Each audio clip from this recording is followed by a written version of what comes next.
Bismillahirrahmanirrahim. Agar sedekah menjadi berkah dan bisa menyembuhkan penyakit. Ma'asyiral muslimin yang dimuliakan Allah Azza wa Jalla, kita sering mendengar kalimat bahwa kalau ingin sembuh penyakit itu perbanyak sedekah. Ucapan ini tidak salah, karena memang ada riwayat yang mengatakan seperti itu, di mana Nabi SAW mengatakan, dawau maradakum bis sadaqah. Obati orang yang sakit di antara kalian dengan cara bersedekah. Dan kisah-kisah para ulama juga banyak dikisahkan, seperti seseorang datang kepada Abdullah ibn Mubarak mengeluhkan akan penyakitnya, kemudian Abdullah ibn Mubarak memberikan saran agar dia bersedekah dengan air. Setelah bersedekah, sembuh penyakitnya. Atau kisah Imam Hakim, pengarang kitab Mustadrak. Dia datang kepada Imam As-Sabuni rahimahullahu ta'ala. Kemudian Imam As-Sabuni menyarankan agar Imam Hakim ini bersedekah dengan air.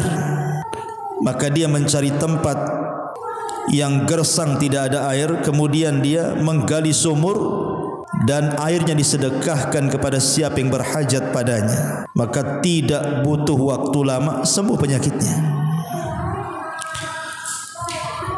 Artinya bahwa secara tajribah, pengalaman ataupun praktek yang ada di masyarakat, baik salaf ataupun khalaf, memang sedekah itu bisa menyembuhkan penyakit. Tetapi yang harus dipahami bahwa ada beberapa perkara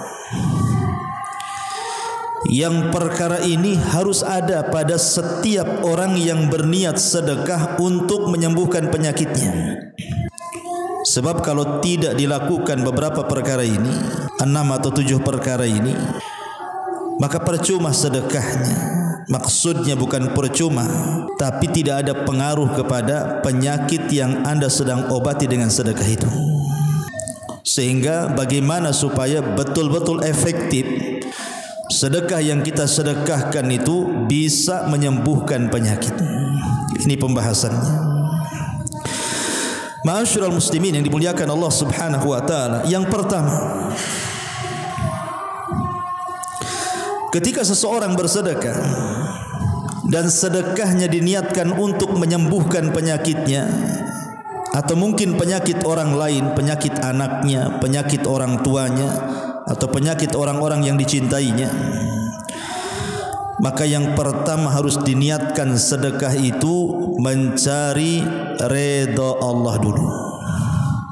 Ini yang pertama, cari keridhaan Allah Subhanahu wa ta'ala.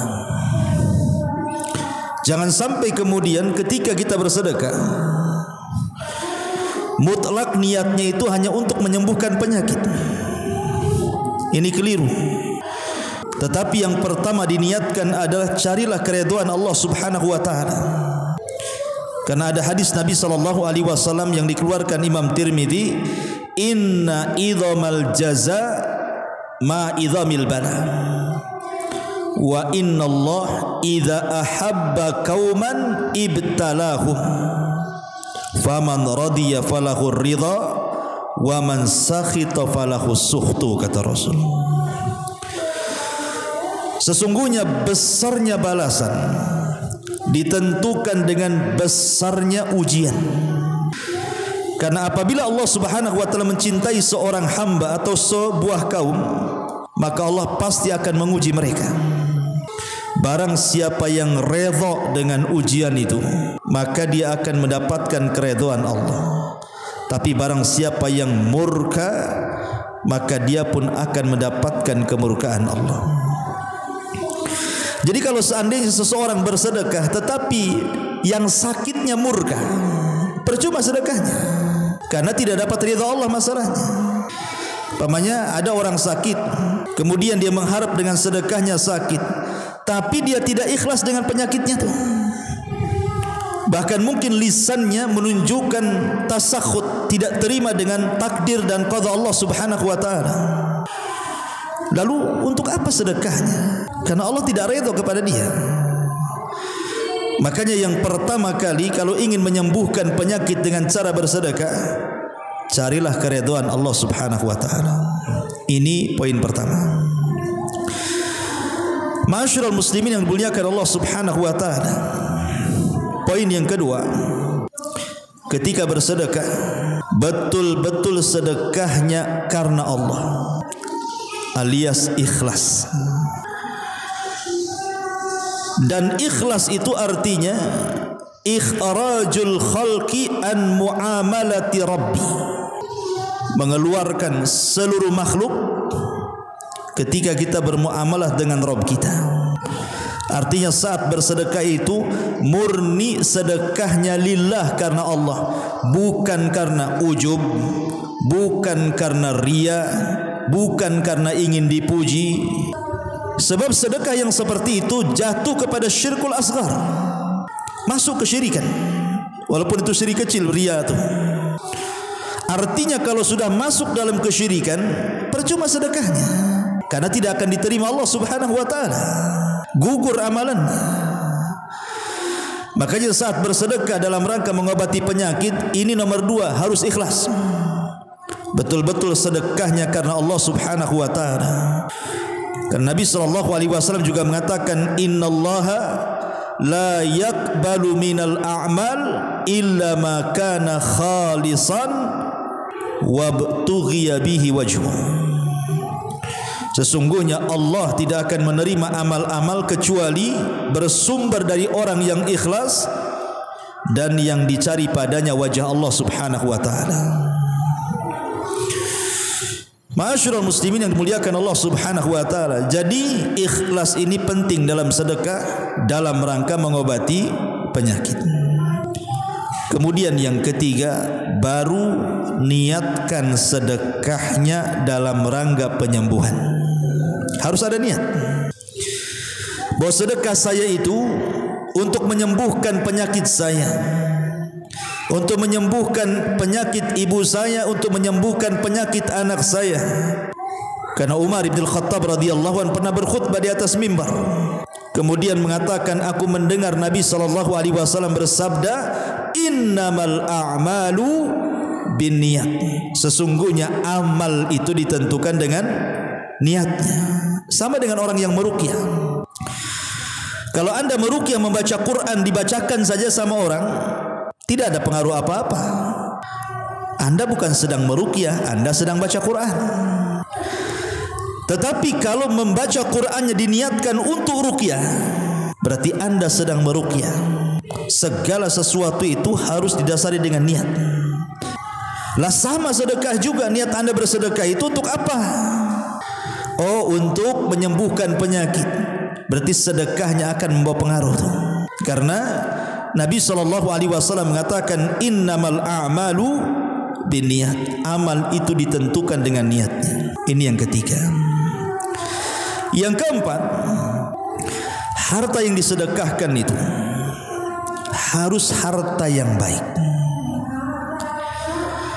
Harta yang disedekahkan itu harus harta yang baik. Kenapa demikian?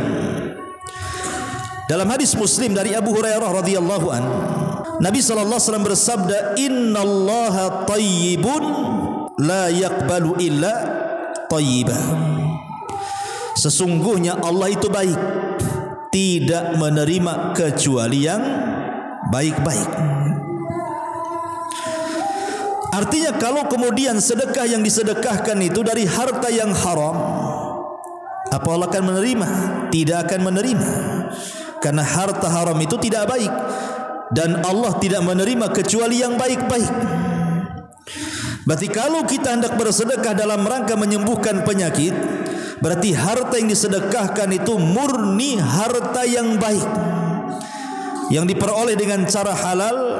Dan juga barang yang disedekahkan atau makanan yang disedekahkan itu harus makanan yang baik, tidak membahayakan. Selain halal juga baik. Makanya kenapa hadis selanjutnya Rasul mengatakan innallaha amara bihil mu'minin bima amara bihil mursalin. Faqala ta'ala ya ayyuhar rusul kulu min tayyibati wa'malu salihan. Wa qala ta'ala ya ayyuhalladzina amanu kulu min tayyibati ma razaqnakum. Sesungguhnya Allah memerintahkan kaum muslimin sebagaimana Allah perintahkan para rasul. Maka Allah berfirman, wahai para rasul, makanlah dari yang baik-baik dan kerjakanlah amal saleh. Dan Allah juga berfirman, wahai orang-orang yang beriman, makanlah dari yang baik-baik yang kami rizkikan kepada kalian. Maka yang keempat, yang disedekahkan harus yang baik-baik dan halal supaya sedekahnya diterima. Ini yang keempat. Yang kelima, saat bersedekah dalam rangka niat untuk menyembuhkan penyakit itu, jangan bersedekah karena coba-coba. Cobalah. Siapa tahu kalau saya sedekah penyakit saya sembuh, penyakit anak saya sembuh, penyakit ibu saya sembuh. Jangan coba-coba. Ibadah itu bukan coba-coba. Kita itu menyembah Tuhan yang yakin, maka harus disembah dengan keyakinan. Tuhan kita itu wujudnya ada, kita yakin adanya Allah yang menciptakan kita, yang mengatur kita, yang menghidupkan kita dan matikan kita. Masa kita kemudian menyembah Allah dengan cara ragu-ragu, dengan cara coba-coba?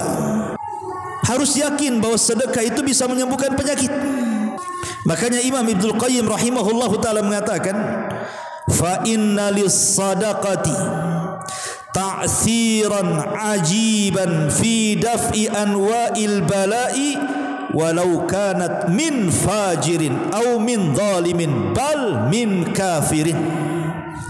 Fa inna Allah yadfa'u biha anhu anwa'an minal bala' wa hadha amrun ma'lumun indan nasi khassatuhum wa ammatuhum wa ahlul ardi kulluhum mukirruna bihi li'annahum jarrabuhu.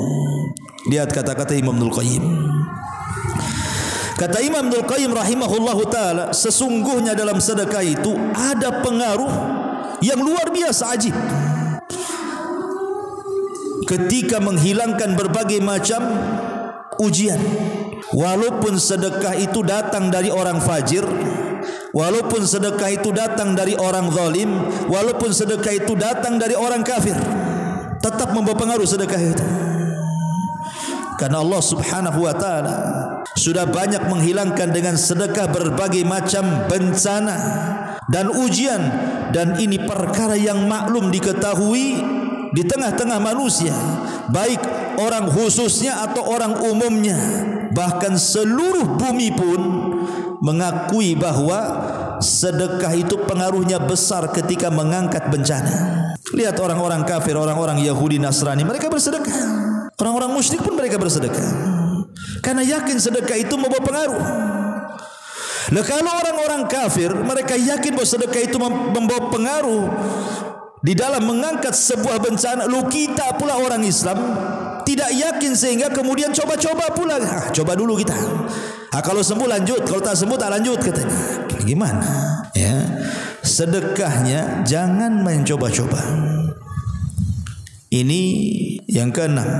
Yang ketujuh, yang keenam, tiba-tiba ketika sudah bersedekah, sudah dia sumbang fakir miskin, sudah dia sumbang anak-anak yatim, sudah dia sumbang masjid-masjid, bahkan dia sumbang pesantren-pesantren, yayasan-yayasan dan begitu seterusnya. Kok nampaknya makin parah nih sakitnya nih. Orang tua malah dibawa ke UGD pula. Ini sudah banyak saya sedekah sana sini, kok tak ada pengaruh katanya. Berhenti sajalah. Berhenti karena tidak ada pengaruh kepada penyakit. Ini bagian daripada ragu akan kekuasaan Allah. Berarti dia nggak yakin. Harus yakin. Ya, tidak boleh dihentikan. Buat apa saya sedekah? Nggak sembuh-sembuh juga. Berarti kan niat sedekahnya itu kan murni karena dirinya, bukan karena Allah. Itu jatuh ke tidak ikhlasan nanti jatuhnya tuh. Maka tidak boleh seseorang itu tiba-tiba menghentikan sedekahnya gara-gara tidak ada pengaruh untuk kesembuhan penyakitnya tuh. Orang itu harus yakin, tidak boleh ragu dengan kekuasaan Allah Azza wa Jalla. Allah kalau mau bisa menyembuhkan seketika. Allah juga kalau mau bisa mematikan seketika. Allah itu ala kulli syai'in qadir.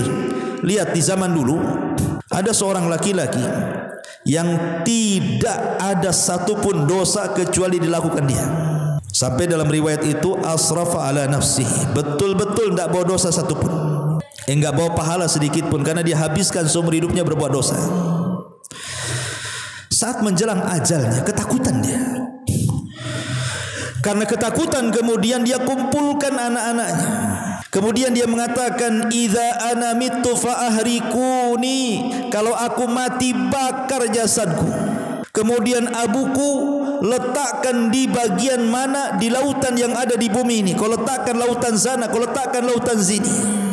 Jangan satu lautan. Kemudian dia mengatakan, fa wallah la in qadarallah alayya la yu'adzibanni adzaban ma 'adzabahu ahadun minal alamin, katanya. Sebab kalau Allah Subhanahu wa taala bisa membangkitkan aku, tentu Allah akan mengazab aku dengan azab yang tidak pernah dilakukan kepada siapapun di alam semesta ini. Lihat, orang ini menanamkan dirinya apa? Perang dengan Allah. Allah katakan fafirru ilallah, lari kau kepada Allah. Ini pula menjauh dari Allah, tidak mau dekat dengan Allah, tidak mau ketemu lagi dengan Allah. Dengan mengatakan, kalau aku mati bakar itu jasadku, kemudian abuku sebar di semua lautan. Sebab kalau Allah sanggup membangkitkan diriku, habislah aku, katanya. Allah akan azab diriku dengan azab yang belum pernah terjadi kepada siapapun di alam semesta ini, katanya. Dia tidak paham Allah itu ala kulli syai'in qadir. Ketika kemudian wasiatnya dilaksanakan oleh anak-anaknya, dia pun mati, dia pun dibakar, abunya disebar di semua lautan. Tiba-tiba Allah perintahkan bumi dan mengatakan, ijma'i ma fiki minhu. Allah katakan kepada bumi, kumpulkan abu-abu orang yang disebar laut sana laut sini, kumpulkan wahai bumi jadi satu, balikkan jasadnya, katanya. Allah yang perintahkan bumi nurut. Maka dikumpulkan semuanya, debu-debunya, abu-abunya, kemudian dibentuk lagi jadi dia. Kemudian dihidupkan, kemudian dihadapkan di hadapan Allah Subhanahu wa taala. Kemudian Allah mengatakan, ma hamalaka ala ma sana'ta ya fulan. Apa yang membuat kamu melakukan ini wahai fulan? Kau kira aku tidak sanggup membangkitkan kamu? Maka dia mengatakan, qala ya Rabb khasyatuka, tidak lain dan bukan karena takutku kepadamu.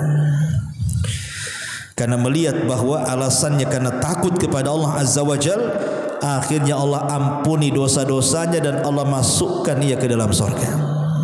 Tapi lihat, innallaha ala kulli syai'in qadir. Allah itu atas segala sesuatu maha mampu. Maka jangan kemudian kita katakan, buat apa sedekah? Toh sudah saya sedekah banyak, udah ratusan juta pun saya sedekah ini, penyakit saya makin parah, penyakit anak saya makin parah, sekarang ibu saya juga meninggal umpamanya, dan begitu seterusnya. Maka jangan mengatakan seperti ini, dan jangan melakukan seperti ini. Ini yang nomor 6. Yang nomor 7, ketika bersedekah, jangan menyakiti orang yang diberi sedekah dengan mengungkit-ungkit pemberian. Di dalam Al-Quran Allah Subhanahu wa taala mengatakan, ya ayyuhalladzina amanu la tubtilu sadaqatikum bil manni wal adha. Wahai orang-orang yang beriman, jangan kalian batalkan sedekah-sedekah kalian dengan bil manni wal adha, dengan menyebut-nyebut ataupun menyakiti orang yang kita sedekahi. Percuma kita sedekahnya. Kalau sedekahnya dalam rangka menyakiti orang, mengungkit-ungkit pemberian kepada orang, enggak ada manfaat sedekahnya dan tidak bisa menyembuhkan penyakit yang seperti ini. Karena batal semua amalannya. Kalau batal semua amalannya, buat apa sedekahnya? Maka ini penting, tidak menyakiti orang yang diberi sedekah dengan mengungkit dan menyakiti orang yang disedekahi. Kemudian yang ke-8, boleh jadi kalau seandainya Anda sudah bersedekah, bukan sedikit, boleh jadi sudah ratusan juta, bahkan mungkin miliaran nampaknya. Anggap saja seperti itu. Kok tidak disembuh-sembuhkan penyakitnya? Kok penyakit saya malah lebih parah lagi atau makin parah? Anak saya makin parah sakitnya, orang tua saya makin parah. Saya sudah berusaha bersedekah, kok tak sembuh-sembuh pun. Ingat, ada 3 perkara yang harus Anda pahami. Ketika Allah Subhanahu wa ta'ala tidak mengabulkan permintaan kita dengan sedekah kita agar penyakit kita hilang, penyakit anak kita hilang, penyakit orang tua kita hilang, satu, boleh jadi Allah sedang mencintai orang yang sakit itu. Boleh jadi Allah sayang dengan orang yang sakit itu, sehingga sengaja tidak disembuh-sembuhkan sama Allah. 2, boleh jadi mungkin yang sakit itu banyak dosa. Mungkin dia banyak dosa, diperpanjanglah sakitnya supaya dosa-dosanya digugurkan, sehingga ketika dia lama sakit kemudian sembuh, sudah tak punya dosa lagi dia. Atau Allah sedang mengangkat derajatnya dan mempersiapkan tempatnya yang baik di sorga sana. Kita tidak tahu. Kalau Allah takdirkan kemudian habis sedekah rupanya meninggal, boleh jadi dengan meninggalnya itu pertama sudah takdir dia, yang kedua memang Allah berkehendak seperti itu, dan Allah sudah tempatkan derajatnya atau mempersiapkan tempat yang baik dan terbaik bagi orang yang sakit itu. Perhatikan beberapa riwayat hadis-hadis Nabi SAW. Pertama, hadis Abu Hurairah. Nabi SAW mengatakan, ma yazalul bala bil mu'mini wal mu'minati fi nafsihi wa waladihi wa malihi hatta yalqallah wa ma alaihi khati'ah. Akan senantiasa al-bala, ujian itu, dengan seorang mukmin ataupun kepada mukmin perempuan dan laki-laki. Baik ujian itu mengenai dirinya, diuji kesehatannya, atau mungkin ujian itu kepada anaknya, dibuat sakit anaknya, ataupun wamali kepada hartanya, dibangkrutkan usahanya.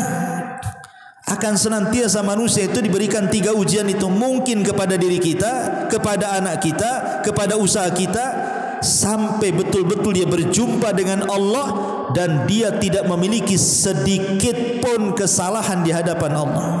Makanya kata ulama salaf mengatakan, laula masaibud dunya lawaridnal qiyamata mafalis, katanya. Kalau bukan karena musibah-musibah dunia, tentu kita akan menghadap Allah menjadi manusia-manusia bangkrut, tak punya pahala.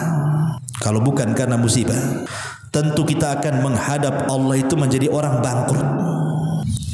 Artinya dengan sabarnya kita ketika sakit, dengan mengharapnya pahala saat sakit atau menerima musibah-musibah yang lain, dengan sebab itulah Allah gugurkan dosa kita. Karena ada sorga-sorga itu yang tidak bisa diraih dengan puasa, tidak bisa diraih dengan sholat, tidak bisa diraih dengan baca Quran, hanya bisa diraih dengan sabar.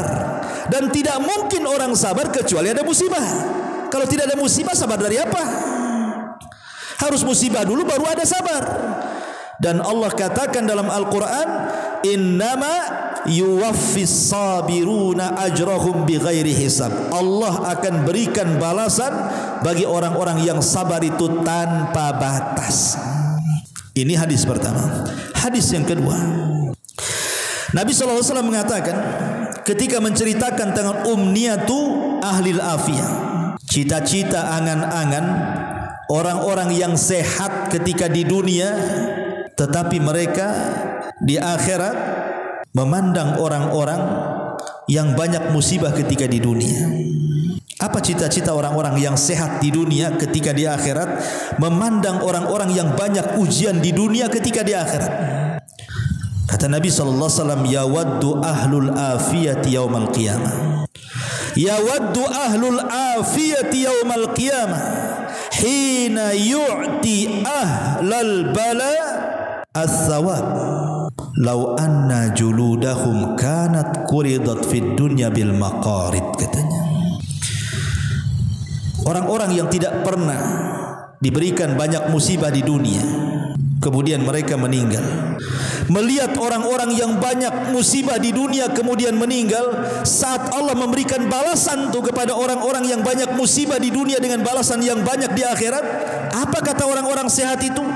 Yawaddu ahlul afiyah, mereka pun berkeinginan pada hari kiamat saat melihat orang-orang yang banyak musibah diberikan pahala yang banyak, kalau seandainya kulit-kulit mereka dikelupaskan dari daging-daging mereka dengan gunting, katanya. Tapi tidak mungkin, mereka sudah di akhirat semuanya, tidak mungkin balik ke dunia. Tapi lihat kecemburuan orang-orang yang disehatkan badannya di dunia ketika di akhirat kepada orang-orang yang banyak musibah di dunia ketika di akhirat.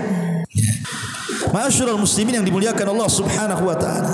Kemudian hadis yang ketiga, Nabi sallallahu alaihi wasallam mengatakan, "Innallaha idza ahabba qauman ibtalahum." Allah itu kalau cinta dengan sebuah kaum, pasti Allah akan menguji kaum tersebut. Artinya orang sakit itu kalau dia sabar mengharap pahala Allah dan juga tidak kunjung sembuh, itu tanda Allah cinta kepada dia. Ya. Dan Nabi juga mengatakan, "Idza maridul abdu aw safar kutiba lahu mithlu ma kana ya'malu muqiman sahihan." Apabila seorang hamba sakit atau safar, maka aktivitas ketika sehat, baik baca Qur'annya, baik solat malamnya, baik puasanya, tiba-tiba dia sakit tidak bisa mengerjakan itu lagi, tetap dicatat seperti kebiasaan sehatnya. Kan enak tuh ya. Jadi waktu kita sehat kita bisa solat malam, ketika kita sehat kita bisa puasa, ketika kita sehat kita bisa baca Quran, kita bisa zikir, kita bisa silaturahim, berkumpul kawan-kawan dan begitu seterusnya, hadir di majelis taklim. Ketika sakit semua tidak bisa dikerjakan. Tetapi kalau memang kebiasaan sebelum sakitnya dia beramal saleh, maka ketika sakit walaupun dia tidak bisa mengerjakan tetap dapat pahala dari kebiasaan-kebiasaan yang dia lakukan tuh, walaupun dia tidak melakukannya. Kan enak tuh orang sakit itu ya. Kalau di situnya enak gitu ya, kalau sakitnya tak enak lah gitu. Artinya dari segi pahalanya kan enak, nggak melakukan sesuatu, nggak sholat malam tetap dapat pahala sholat malam, karena kebiasaan ketika sehatnya sholat malam. Ketika dia sakit dapat pahala puasa, padahal dia tidak puasa karena kebiasaan ketika sehatnya dia suka puasa. Luar biasa ya. Ma'asyiral muslimin yang dimuliakan Allah Subhanahu wa taala. Makanya Sufyan Ats-Tsauri rahimahullahu taala mengatakan apa?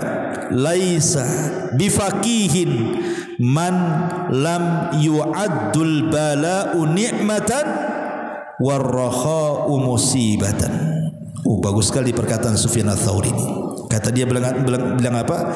Laisa bifaqih, bukanlah orang itu dikatakan cerdas. Tidaklah orang itu dikatakan cerdas. Berarti kan kebalikan cerdas ya bodoh berarti. Ya. Orang yang belum menganggap musibah itu sebuah nikmat, dan orang yang mendapatkan keluangan rizki itu sebuah musibah. Karena ada orang-orang itu yang menjadikan bala nikmat bagi dia, dan orang-orang diberikan nikmat itu musibah pula bagi dia. Contoh mamanya kisah siapa? Abu Ubaidah bin Jarrah. Dikirim uang banyak-banyak sama Umar bin Khattab, 1000 dinar. Ketika sampai di rumahnya dia mengatakan inna lillahi wa inna ilaihi rajiun. Kata istrinya, apakah Umar bin Khattab meninggal? Katanya. Kenapa kau istirja? Katanya. Kata Abu Ubaidah, enggak, Amirul Mukminin tidak meninggal. Justru aku mendapatkan musibah yang lebih besar daripada meninggalnya Amirul Mukminin. Kata istrinya, apa itu? Tengok uang banyak ini, katanya. Kata Abu Ubaidah, kalau begitu sumbangkan semuanya. Maka oleh istri disumbangkan semuanya kecuali dengan tinggal 2 dinar. Kata Abu Ubaidah, 2 dinar ambil tuh, katanya. Dari 1000 dinar tuh dalam 1 hari itu disumbangkan semuanya. kecuali hanya mengambil 2 dinar. Dilempar ke istrinya, ambil tuh, tinggal 2 dinar. Ada orang-orang yang ketika diberikan nikmat itu jadi musibah bagi dia. Dan ada orang-orang yang ketika diberikan musibah itu nikmat pula bagi dia. Contohnya siapa? Urwah ibn Zubair. Urwah ibn Zubair ini di kakinya punya penyakit, mungkin semacam gula lah. Kan harus dipotong kan. Banyak kan orang-orang punya penyakit diabetes itu kan kadang-kadang sampai diamputasi. Jadi Urwah itu punya penyakitnya mungkin semacam diabetes atau apalah gitu. Yang jelas kaki satunya harus dipotong, diamputasi. Orang ini mengatakan, ya Urwah, karena zaman itu kan belum ada obat bius, ya kan? Ditawari apa? Khamr. Ah, minum khamr ini wahai Urwah, supaya saat ku potong kakimu tak terasa, katanya. Kau lagi mabok, katanya gitu ya. Kata Urwah, kalau saya mabok, tiba-tiba kau potong tuh kakiku, aku mati. Celaka aku mati saat mabok, katanya. Nggak mau aku, katanya. Dia bilang kan itu. Lalu gimana wahai Urwah? Ini sakit masalahnya. Tak masalah sakit. Tunggu aku ambil wudu. Saat aku sholat 2 rakaat, kau potong kakiku. Sebab kalau aku mati saat kau potong, aku mati sedang sholat, katanya. Luar biasa ulama dulu itu. Betul-betul dia sholat, potong kakinya. Saking khusyuknya, tidak terasa itu kakinya dipotong. Baru terasa itu setelah dia sholatnya selesai, baru dia kesakitan sampai pingsan. Ya. Ada orang khusyuk tuh lagi dipotong kakinya. Habis itu setelah dia sadar, tiba-tiba mengatakan, alhamdulillah ala kulli hal, katanya. Alhamdulillah kakiku dipotong, katanya. Alhamdulillah pula kakinya dipotong. Kemudian dikatakan, Urwah, kakimu dipotong kau masih mengucap alhamdulillah. Ya, karena Allah kasih 4 anggota badan, 2 tangan, 2 kaki. Kalau 1 kaki potong masih ada 3, katanya. Kan enak tuh jawabannya. Kan itu. Siapa di antara kita yang bisa ngomong begitu? Di waktu yang sama datang berita, ya Urwah, anakmu meninggal. Alhamdulillah, katanya. Alhamdulillah lagi itu, bayangkan. Hei Urwah, anakmu meninggal, kenapa kau bilang alhamdulillah? Anakku 7, kalau mati 1 tinggal 6, masih ada 6. Jadi ada orang-orang itu yang diberikan musibah itu nikmat bagi dia, dan ada orang-orang yang diberikan nikmat musibah pula bagi dia. Kan luar biasa kan itu ya. Ma'asyiral muslimin, makanya Sufyan Ats-Tsauri mengatakan, laisa bifaqihin man lam yu'addul bala ni'matan warraha musibatan. Orang itu belum dikatakan cerdas kalau belum menganggap bala itu sebuah nikmat dan nikmat itu sebuah musibah, katanya. Itulah ma'asyiral muslimin yang dimuliakan Allah Subhanahu wa taala. Intinya bahwa kalaupun dengan sedekah itu kok penyakit belum sembuh-sembuh, boleh jadi Allah sengaja tidak menyembuhkan dia karena sebuah maslahat. Boleh jadi Allah ingin menggugurkan dosanya sehingga ketika dia sembuh hilanglah semua dosanya. Atau boleh jadi mungkin ada maslahat lain, karena ada orang-orang itu kalau seandainya disembuhkan maksiat lagi dia. Sengaja Allah buat sakit biar berhenti maksiat. Kan banyak tuh. Wow, waktu sakit kapok dia itu maksiat. Kapok-kapoknya. Kata dokter, kau jangan zina lagi. Ya, kalau kau ini sudah kena virus nih, seminggu lagi kau mati. Oh, takut tobat luar biasa. 1 minggu kau tak mati-mati gitu. Ini hoax ini aja dokter nih katanya. Maksiat lagi dia, naudzubillah gitu, tidak naudzubillah. Tapi hebatnya kadang-kadang ucapan dokter lebih sakti dibandingkan ustaz. Ustaz lu keluar dalil-dalilnya, mau Quran, Qurannya enggak peduli orang mau mabuk, mau zina, mau judi. Itu kalau ustaz yang ngomong. Coba dokter yang ngomong, penyakitmu parah tuh, berhenti besok, orang mati, berhenti dia. Subhanallah, ya kan. Ada orang-orang yang akalnya kayak gitu tuh, dikasih dalil yang jelas-jelas, dalil Allah juga yang mengatakan nerakalah tempatnya, nggak terima dia. Ya, ma'asyiral muslimin yang dimuliakan Allah Azza wa Jalla. Jadi boleh jadi mungkin sengaja disakitkan supaya dia tidak maksiat, atau sengaja kalaupun Allah takdirkan dia meninggal dan dia sudah bersedekah untuk kesembuhannya, boleh jadi pahala sedekah ini akan mengalir saat dia meninggal. Dan itu pula yang menjadikan pahala dirinya, karena orang yang meninggal ketika masuk ke liang lahat apa ucapannya? Laula akhartani ila ajalin qarib la asaddaqa wa akum minas salihin ya Rabb. kalau kau hidupkan aku sesaat saja ke bumi, aku akan sedekah. Dia sudah sedekah. Ya. Dia sudah sedekah saat kematiannya. Dia habiskan hartanya untuk sedekah, tapi Allah takdirkan dia mati. Boleh jadi itu menjadi mempermudah kehidupan dia setelah kematiannya. Jangan kemudian kita katakan, percuma, tahu nggak sembuh sampai mati, buat apalah sedekah. Bagus saya makan kan, itulah.